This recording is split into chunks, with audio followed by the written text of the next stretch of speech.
first time I came to China was in 1982, and life was really hard. It was just coming out of the Cultural Revolution. In the winter there was not all that much good food to eat, so there was rice, but there was only some cabbage, there was not many fruits or vegetables. People couldn't choose their own destination or jobs, but were appointed work. And now I think there's a lot more flexibility, and there really is a lot of energy now, with lots of leading to innovation.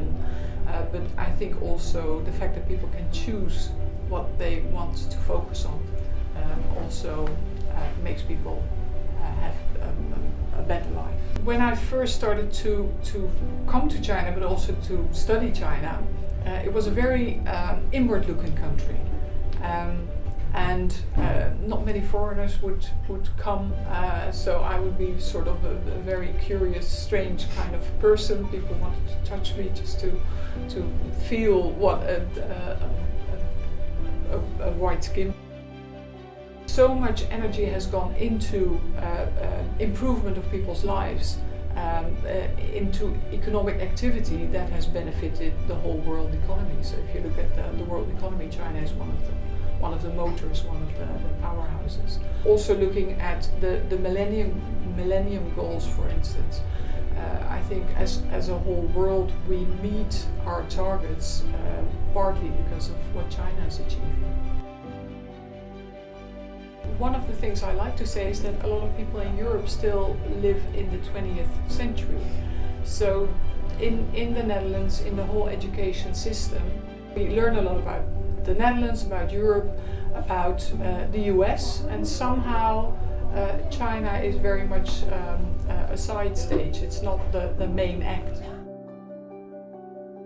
I think we need to enter the 21st century where we need to acknowledge that China is a very big economic player and a big political player in the world. So I think in the Netherlands we just need to get a lot more knowledge and information in China. I think China should be part of the curriculum in high schools, for instance. So looking at history, we need to not just look at Dutch and European history, but at Chinese history as well.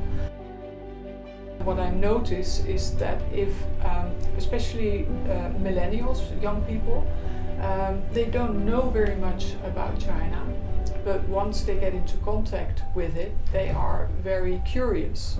So I think both in high school and in universities, more China-related subjects need to be introduced.